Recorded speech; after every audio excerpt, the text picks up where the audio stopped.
ES News Especial. Oferecimento Restaurante O Mercador.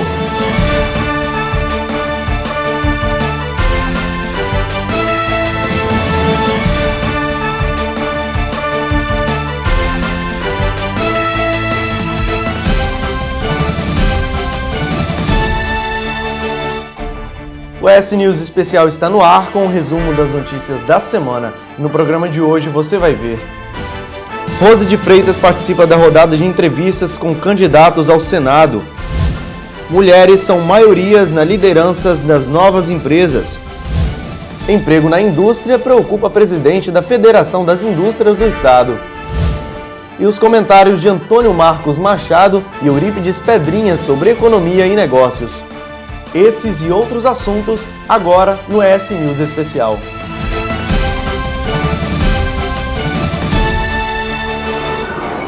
O BRT está na fila dos projetos que demoraram a sair do papel. Lançado como uma solução de opção de transporte público, ainda está longe de ser implantado. De vez em quando o BRT volta ao noticiário como salvação do sistema de transporte que existe atualmente. A população não tem muita informação a respeito da necessidade da implantação de um novo sistema.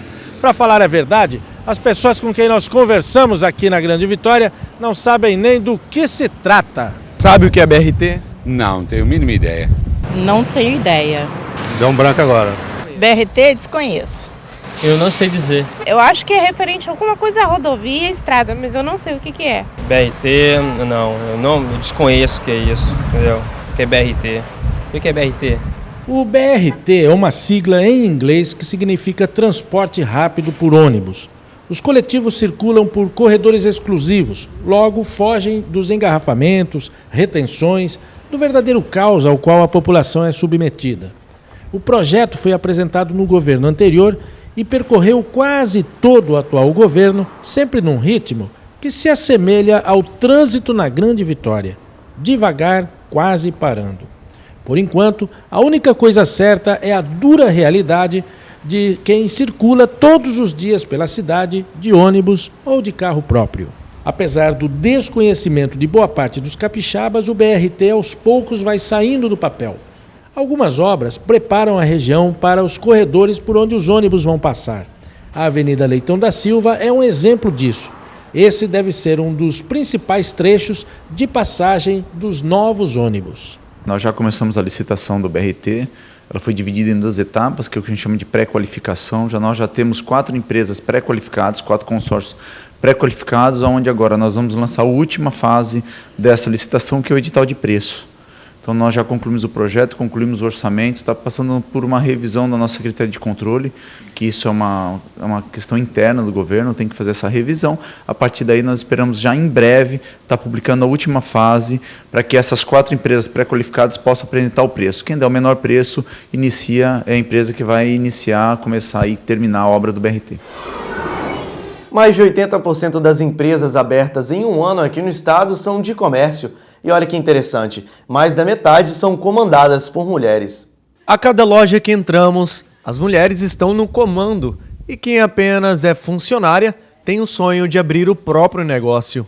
Tenho sim o sonho de abrir o próprio negócio, por ter família dentro dessa área, tenho vontade de abrir minha própria loja.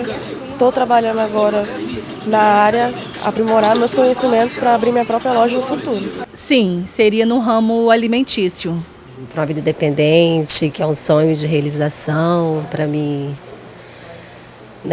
dar uma vida melhor também aos meus filhos. As mulheres estão comandando cada vez mais a abertura de novos negócios no Espírito Santo.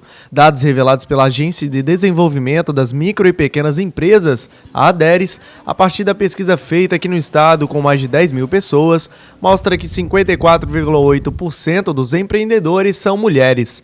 As mulheres não investem apenas para complementar a renda familiar. Elas estão cada vez mais preparadas para transformar as ideias em negócios.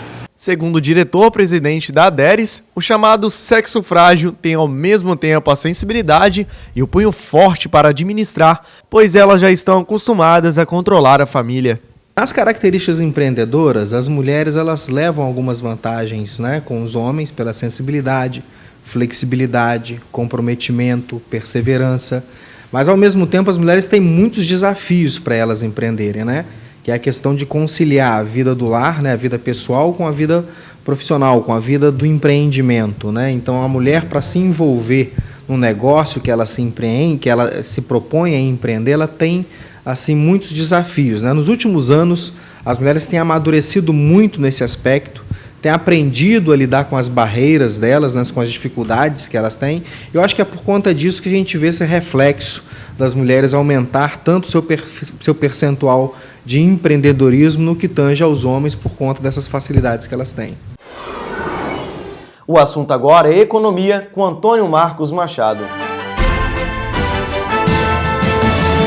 Olá! Hoje nós vamos conversar sobre a questão da Argentina, a crise da Argentina, que está em todos os jornais, todas as televisões. A Argentina foi o principal país da América Latina no início do século passado, 1900, 1910. Foi o primeiro metrô da América Latina da Argentina. A Argentina é um país muito importante, um grande parceiro comercial do Brasil. O que está acontecendo com ela? Exatamente o que acontece com a família, com uma pessoa. Ela está devendo ao mundo. Em 2001, ela disse ao mundo que não tinha como pagar.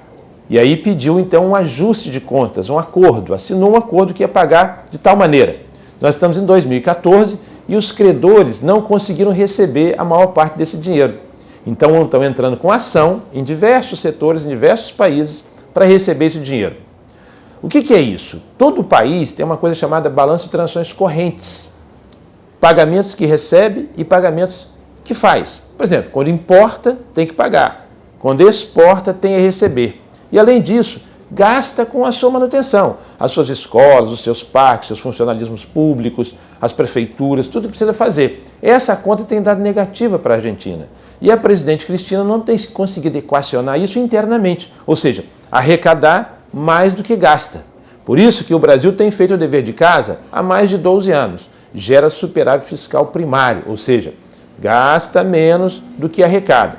Com esse dinheiro que sobra, paga a dívida externa, o que a Argentina não tem feito, ou investe no próprio país. O Brasil tem investido muito pouco, porque a maior parte desse dinheiro foi canalizado para pagar o endividamento externo do Brasil e cessar o pagamento de juros, que são altos também. Então, a gente torce, como vizinho, como parceiro comercial, para que a Argentina resolva os seus problemas e que o mundo também tenha compreensão sobre a necessidade de adiar essa cobrança quase que fortíssima em cima da Argentina, tornando a Argentina inviável.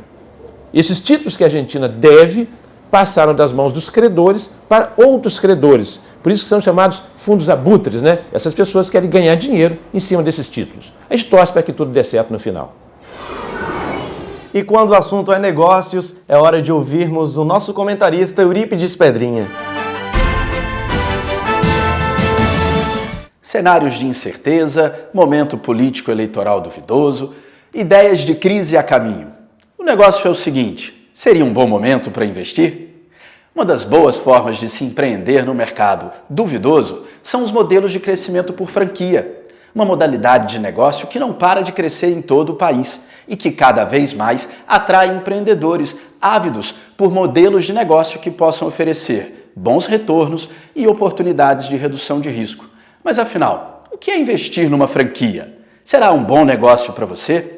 Alguns detalhes precisam ser levados em conta quando se planeja investir no modelo de negócio baseado em franquia. A sua capacidade de seguir regras, a sua capacidade de dividir decisões sobre o seu negócio com um detentor da marca, mas principalmente o seu interesse, o seu gosto ou experiência a respeito do mercado em que atua a franquia de seu interesse. Modelos de franquia oferecem para os empreendedores planos de negócio já testados, experiências profissionais na área de produção que oportunizam a redução de custos, que geram condições de escala para a parte de divulgação, de marketing, a publicidade do negócio. Investir em franquia é um negócio arriscado como qualquer outro empreendimento, mas que é muito mais atraente em termos de ser um modelo já testado em outros mercados e por outros empreendedores. No Brasil, recentemente, nós tivemos a eleição das melhores franquias do país.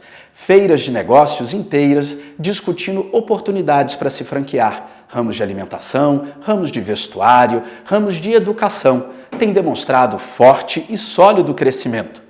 Ao apostar numa franquia, o empreendedor tem a oportunidade de ser dono do seu próprio negócio e de aproveitar o aprendizado já criado pelo detentor da marca.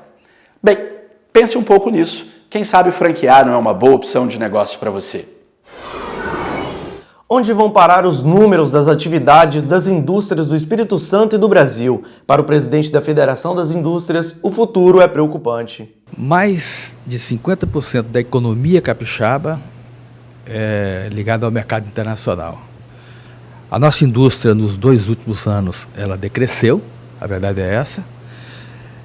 Estamos ainda com números negativos. A nossa indústria hoje, a indústria de transformação está com 8,2 pontos negativos. A indústria de transformação está com 2,4. Mas eu acredito que nós vamos recuperar no segundo semestre, porque nós temos grandes plantas que foram inauguradas, que estão sendo inauguradas no estado, a exemplo da 4ª usina da Samarco, a 8ª usina da Vale, nós temos Juronga, nós temos Bertolini e Colatina, nós temos vários empreendimentos que foram inaugurados, que vão ser inaugurados também. Isso é um produto novo que vai entrar na nossa produção. Agora, o que mais preocupa a gente hoje é o mercado internacional, que realmente não está comprando o necessário para o nosso crescimento, e uma falta de uma política também do governo federal em prol do resgate da indústria nacional. Quando eu falo resgate da indústria nacional, é a indústria de transformação, que na década de 80 representou aí em torno de 24,9% no PIB nacional. Nós fechamos 2013 com a participação de 13%. Então a nossa indústria, a indústria que realmente transforma matéria-prima em produtos de consumo, aí pode ser o automóvel, pode ser o móvel, os móveis, pode ser calçado, confecção, que é a indústria de transformação. Essa indústria realmente está enfrentando problemas. Se hoje a gente tirar, Giovanni, se a gente tirar da pauta de exportação commodities agrícolas, commodities minerais, a gente vai perceber que o país ele exporta em torno de 31% de produtos acabados. Então nós somos realmente um país que precisamos crescer muito para deixar de ser um país paroquiano. Agora, o senhor esteve com o senador Romero Jucá, que é considerado uma grande liderança e muito atualizada em relação aos problemas nacionais, e ele passou alguns dados referentes a alguma projeção referente a 2015. Esses dados preocupam mais os industriais aqui do estado? Na verdade, eu fiz uma pergunta ao senador Romero Jucá. Ele esteve numa reunião na CNI, em torno de 100 empresários, do Conselho Superior de Assuntos Legislativos da CNI, ele foi convidado, e eu fiz uma pergunta para ele: o que fazer para a indústria de 2014, que a indústria realmente, nós estamos considerando um ano perdido, e ele me disse o seguinte: Marquinhos, você vai sentir saudade do 2014. Eu fiquei preocupado. Aí ele disse o seguinte, não é segredo, ele falou assim: olha, o governo não tem dinheiro para investir em infraestrutura, nós vamos fazer cortes no orçamento, os juros vão aumentar muito e com possível aumento de impostos. Isso não foi segredo, isso me deixou preocupado. Inclusive a perspectiva para 2015 não é boa, 2015 e 2016. E para piorar, Giovanni, a gente olha o processo eleitoral do país hoje, que está meio confuso, né? E qualquer presidente que chegar eleito, ele vai ter muita dificuldade, porque ele vai encontrar uma divisão muito grande, né? Tanto uma reeleição da Dilma, como uma provável eleição de Aécio, o Eduardo Campos. Quer dizer, vai ser um ano realmente, um ano de muitas dúvidas. Eu acredito que o setor produtivo, ele vai colocar as barbas de molho. Daqui a pouco a deputada Rose de Freitas participa da rodada de entrevistas com candidatos ao Senado, aqui no ES News.